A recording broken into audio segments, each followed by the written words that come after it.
Hey guys, DOWSEY here, and I hope you've saved up your shards because this week it's finally here.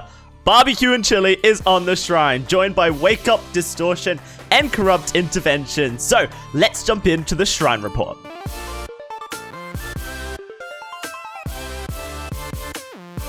Welcome back to the Shrine Report. As I said, my name's DOWSEY. This is the weekly show where we break down every week's shrine in Dead by Daylight, teaching you about the different perks, breaking them down in detail, putting them into builds, and giving you as much information about the shrine and the perks in the shrine as possible. And like I mentioned, it's finally here. You guys have been waiting for it forever. Only the third time it's been in the shrine. BBQ Chilli is here, but it is the fourth perk in the shrine. So you're going to have to stick to the end if you want to hear me talk about BBQ Chilli. So let's break down the perks in the shrine, starting with the top, as we always do. And this is Wake Up. And surprisingly, Wake Up was only in the shrine 4 weeks ago, I believe. Last month, I remember it being in the shrine. Wake Up is a teachable from Quinton Smith. It is unlocked at level 30 in your blood webs and beyond. And what Wake Up does at tier 1, it's a 5%, at tier 2 it's a 10%, and at tier 3 it's a 15% bonus to opening the exit gates. You open them faster. And so when you go to the exit gate at the end of the game and you start opening up tier 3, 50% faster, that works out to be 17.36 seconds instead of 20 seconds for an exit gate opening. And it also shows all of the other survivors in the map your aura of you opening the exit gate. So if they didn't get to see where the exit gate was when the exit gate spawned, then they can see your aura opening it. And it's a 128 meter range, but there's no map currently in Dead by Daylight that is larger than 128 meters. So you don't have to worry about ever not being seen on it. So how is Wake Up useful? Well, with the endgame collapse, Wake Up went from being pretty much the most useless perk in the game to actually having some value. If you have ever been in a 1v1 scenario, you and the killer closes the hatch, then you have to open the exit gate to escape. And chances are you're not going to be able to do it because the killer is able to patrol them. Most exit gates spawn in such a way, unless you're playing on the game or Leary's Memorial Institute, where the killer pretty much can cycle between them and see if one of them has been worked on. So the strategy for opening an exit gate at the end of the game when you're in that scenario is to get the exit gate to about 30% opening or 20% opening before the first red light turns on. Hide, let the killer check the exit gate again, and then you open it the full way. And that's like about a 15-second opening rather than a full 20 seconds. And it just gives you a little bit more time to get that exit gate open. Well, instead of having to do that, with Wake Up at tier 3, it takes 17.36 seconds to open the exit gate, and maybe you can get it open a little bit more consistently. Another thing you can do is, let's say you have adrenaline, you could crawl to an exit gate near you, wait for the last generator to pop, and then you could stand up, open the exit gate within 17.36 seconds. Or you could have Unbreakable, run over to the exit gate, and open it a little bit quicker. So Wake Up's actually like not a terrible perk. Plus, it gives survivors information of where the exit gates are, pinpoints their location. That's especially useful if a survivor was in a chase. Let's say they've done a 3-gen, 4-gen, 5-gen chase at the end and they didn't see where the exit gate was while they're chasing because they were so busy looping the killer. Well, then the Wake Up is going to help them. I think this perk is more valuable in solos than it is in Swifts. And, you know, it's not terrible. It's basically what I'm going to say. The reason I would say do not, would you buy Wake Up is usually the question we ask. Would you buy Wake Up on the shrine for 2,000 shards?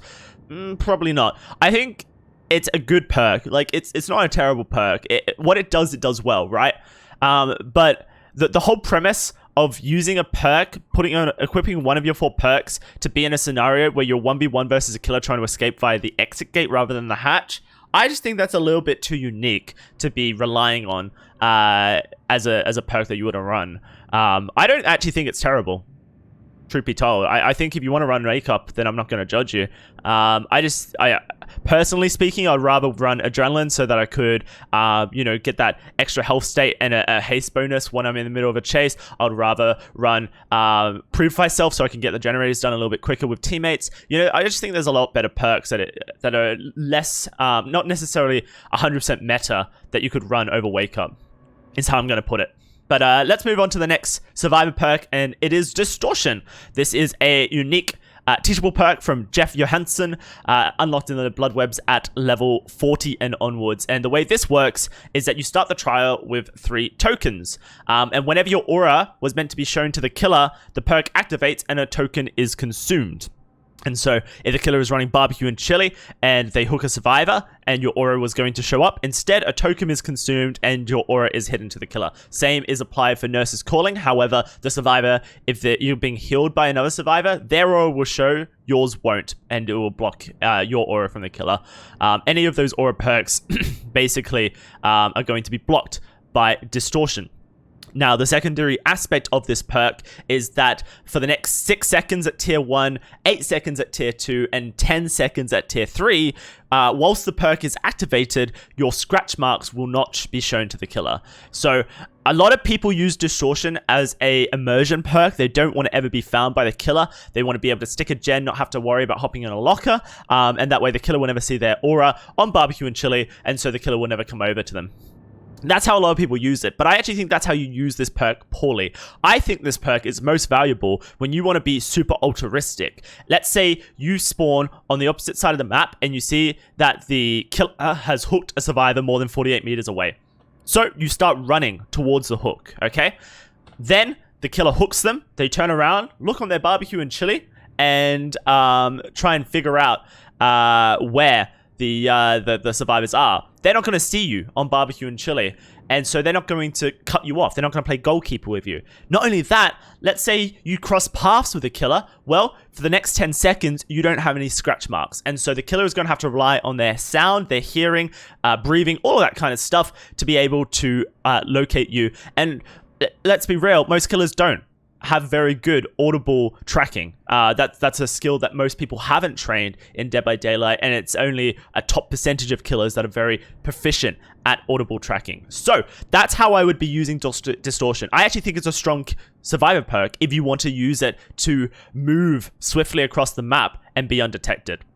Now, if you want to be immersed with it, be stealthy with it, yeah, it's going to allow you to do that. I've played enough killer games versus players using Distortion to know that a survivor running Distortion, if they don't want to be found, they won't be found unless I stumble upon them.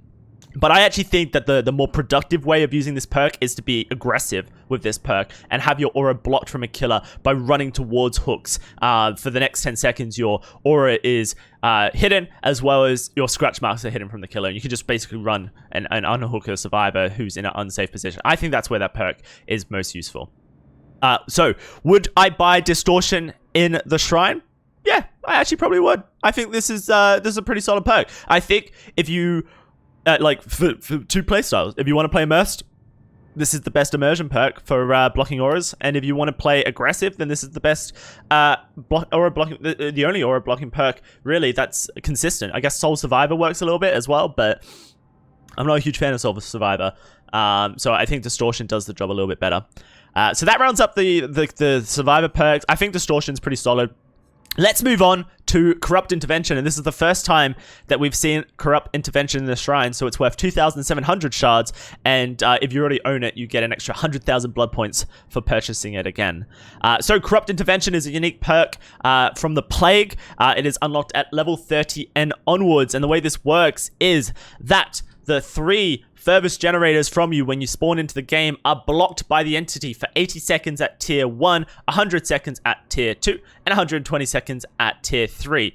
And so when a generator is blocked by Corrupt Intervention, the entity's claws grab the generator and survivors cannot work on it at the start of the game. Is this a good perk? Bloody Struth, this is a good perk. This is a very good perk. In my opinion, Corrupt Intervention is a more reliable gen slowing down tool than Ruin is.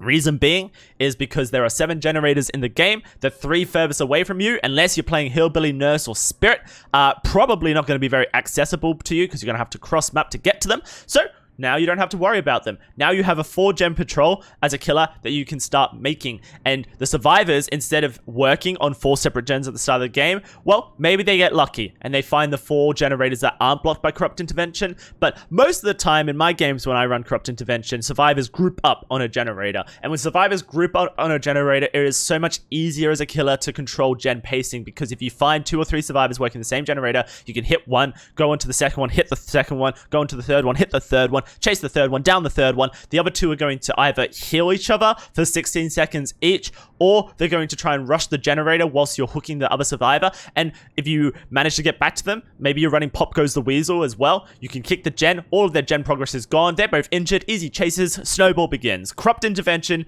is the ruin killer as far as I'm concerned. It's not going to slow down the generator progress in the traditional sense of ruin, where it gives a 7% gen reduction if you hit a good skill check, a ruin skill check.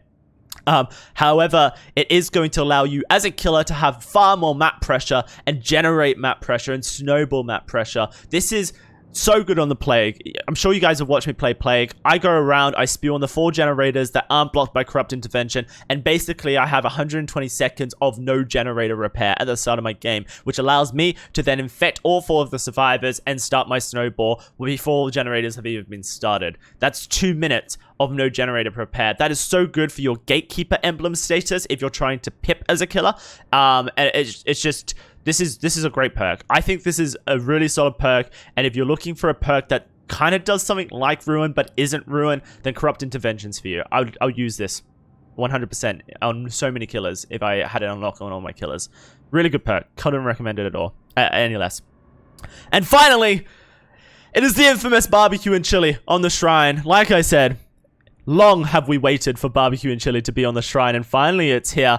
And isn't it ironic that the shrine that we get barbecue and chili on, we also get distortion on, a counter to barbecue and chili? I just think that's pretty funny. And also, I like that that's happened as well, because, you know, as someone who plays both killer and survivor, I kind of hate it when shrines are like killer-sided or survivor-sided. And this shrine is definitely killer-sided, but at least the one perk that's kind of good for survivors is the one that blocks auras like barbecue and chili. So let's talk about what barbecue and chili does in case you were unaware. Barbecue and chili is a token system perk. Every time you hook a unique survivor for the first time, you gain a 25% stackable bonus of blood points. At tier 1, you can stack it up to 50%. At tier 2, you can stack it up to 75%. And at tier 3, you can stack it up to 100%. And so what this means is if you hook all 4 survivors in the trial, then you gain 100% extra blood points, which is double whatever blood points you earn. So if you earn 20,000 blood points in a trial, with 4 stacks of barbecue and chili, you're now earning 40,000 blood points. Let's say you brought a bloody party streamer as well. Now it's 60,000 blood points. Let's say another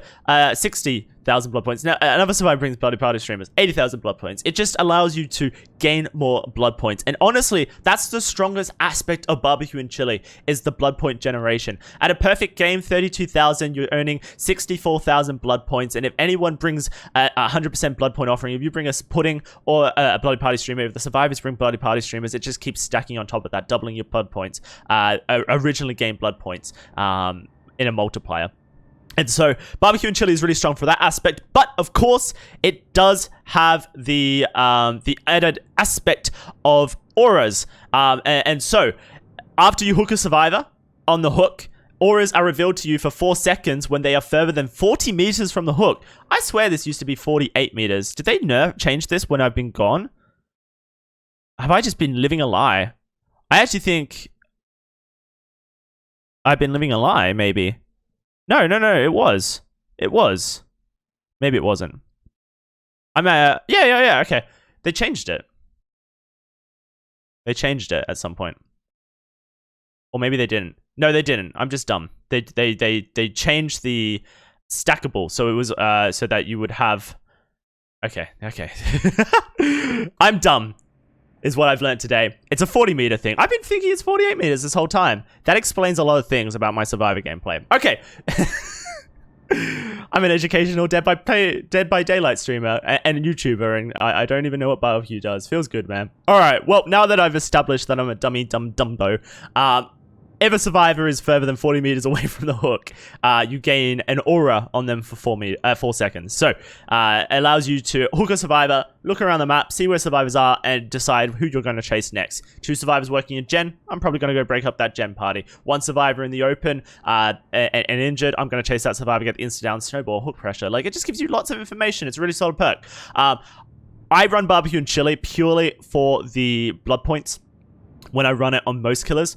The only killers that I run BBQ and Chilli on for actual auras are Freddy, so that I can cross map with the teleport and use Pop Goes the Weasel on a faraway gen. I use it on Nurse, so I can cross map and contest a survivor nice and quickly. Hillbilly for the same reason, and Spirit for the same reason. They're the 4 killers that I use BBQ and Chilli on. Oh, and Huntress as well for cross map hatchets. So I use BBQ and Chilli on 5 killers for the auras. And if you ever see me using BBQ and Chilli on any of the other killers that aren't Huntress, Hillbilly, Spirit, Nurse, or Freddy, then I'm using it purely for the 100% blood points that I'm going to gain at the end of the trial. I think there are better perks than BBQ and Chilli for information, due to the fact that survivors can hide in lockers to hide their locker, or they could run Distortion to hide their auras.